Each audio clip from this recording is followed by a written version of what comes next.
Welcome to Scrum Dynamics episode 28. Hi everyone and welcome to another episode of Scrum Dynamics. I'm Neil Benson and my mission is to help you use the Scrum framework to successfully implement Microsoft business applications.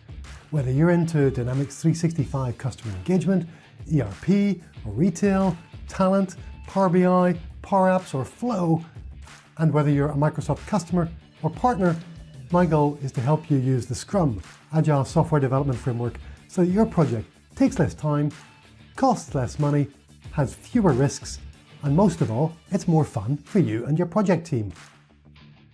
In this episode, we're going to be talking about estimating the work in a Scrum project.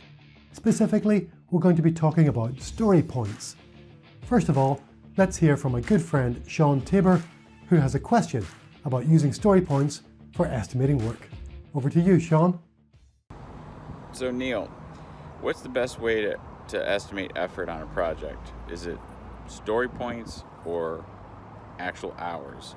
And don't they express the same thing? Aren't they the same?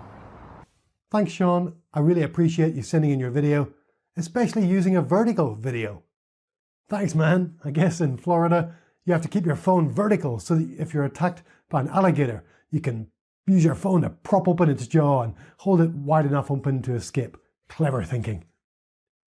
So why use story points? Hey, Shawn. The Scrum Guide says we should estimate product backlog items, but it doesn't say how.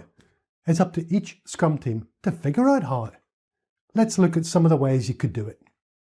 First of all, you could just count the number of items. If you can refine your product backlog items into stories of a similar size, then all you need to do is to count the number of items in your backlog. Second, you could use time-based estimation like you're doing, Shawn. You can estimate the amount of time it'll take to complete each product backlog item. Teams do this in days, sometimes ideal days, which is a day with no distractions, or sometimes in hours. Time-based estimation is an example of absolute estimation because you don't need to compare two stories in order to estimate either of them. You simply pick up a card and estimate how long it'll take to complete. Number 3 is using t-shirts. I've only done this once. T-shirt sizing is an example of relative estimation.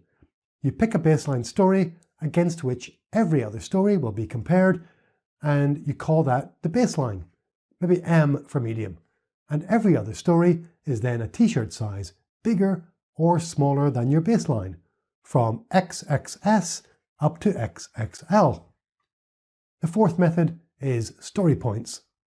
Like t-shirt sizing, story pointing is a relative estimation method, but we're using an abstract concept of story points. We pick a baseline story, I call it a 3-point story, and we estimate every other story relative to our baseline. So let's compare each of those 4 methods for a moment and see how they work on Dynamics 365 projects.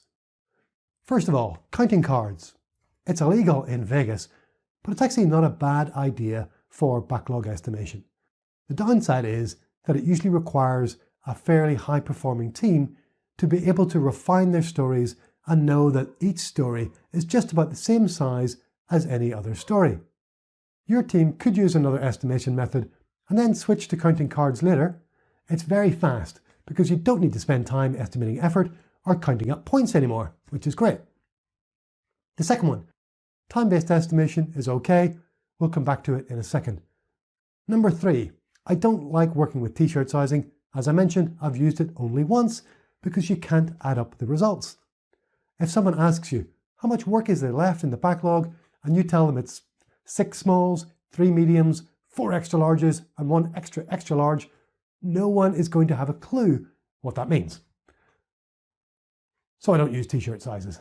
Number 4, I think story points are awesome for Dynamics 365 teams, and I recommend them to all Microsoft Business Application teams. Why do I not recommend using time-based estimates? Well, Shawn, here are my top 5 reasons. Number 1, what's included in your estimate? We see this a little bit with story pointing, but a lot more with time estimating. No one is sure if all the work necessary to get the story done is included in the estimate. Is it just the configuration? or the custom development effort? Does it include analysis? What about design or testing effort? Time-based estimations are absolute, so it's important to get this right. Story points are relative, so it's usually not as critical. Number 2, using time-based estimates encourages me to estimate how long it would take me to complete the work, not how long it will take our team. If I have a lot of experience and I know exactly what's needed to get it done, I'll estimate low. And if I don't understand the story or I don't know how to do it, I'll estimate higher than average. Given that our Scrum team has 3 to 9 developers, I'm unlikely to be the person implementing this story, so I shouldn't be estimating it based on my experience or skill level. But that's just a lot more tempting to do with time-based estimation. Number 3, our velocity will change over time. As a team, the amount of work we can get done within our sprint will change. All other things staying the same, we'd expect our velocity to increase slightly over time as we improve our practices and our velocity rises.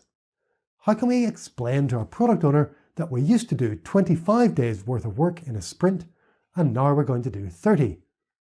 In this scenario, we need a conversion factor to convert a day's worth of work into elapsed days. And that's just going to get really confusing really quickly and lead to planning errors later down the track. If we change our definition of done, we don't need to re-estimate all of our items if we're using story points, but we probably would need to re-estimate them if we're using time-based estimates. Let's say your team decides to include writing or updating a design document in your system's wiki for every story from now on. Using story points, you can keep all your estimates, but using time-based estimates, do you really want to re-estimate every story in your backlog to take into account this expanded definition of done? I don't think so. Number 4, humans are better at relative estimation. Studies have shown that we're better at estimating the relative size of things than we are at estimating the absolute size of things. Let me give you an example. Shawn, what is the land area of New Zealand? Now, what's the land area of Australia? Not many people would be able to accurately estimate the area of New Zealand. Shawn, you guessed it correctly. 258,021 square kilometres.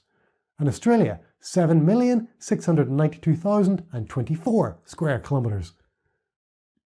Instead, if I asked you how many times bigger is Australia than New Zealand, most people would find relative estimation easier and arrive at an estimate close to 30 times.